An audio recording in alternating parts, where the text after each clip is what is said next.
Craig, the Leafs could be in Toronto, Sweden, or on the moon, and it feels like we would still be talking about their goaltending. So let's start there. What should the team be doing with the ongoing struggle for the crease between Ilya Samsonov and Joseph Woll? I think that going into the season, you were looking at them as a tandem, and a tandem that needs to push each other. And, you know, everybody wants who's the number one. I don't think either one of them have established themselves as number one. Nor do I think that the Leafs, Sheldon Keefe, have to establish somebody as a number one.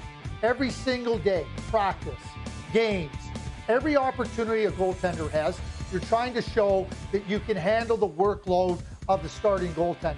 That doesn't mean that you're the number one goaltender. The experiences that they're going through, everything that they're trying to do to push themselves further along the path of doing everything they can to help the team win a game.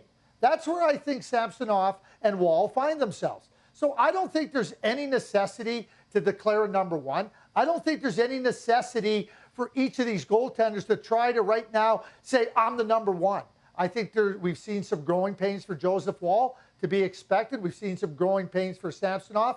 I think the reality is that this is where they're at in their careers. And despite the fact that they have shown some really, really good play over the course of last year and even this year, I still think that it's a tandem, and they're still trying to figure out their own games. But while you're doing that, it doesn't mean that when you get into the net that you can't be demonstrating that you can be a go-to goaltender. It's just premature now to say who's won and who's not. And with the team in Sweden, William Nylander is sure to garner a lot of attention. He is the only player in the league with a point in every game this season. So is the trip home the perfect place to cement his status as a superstar in the NHL? Well, if he's got to go home to cement his status, then people haven't been paying attention.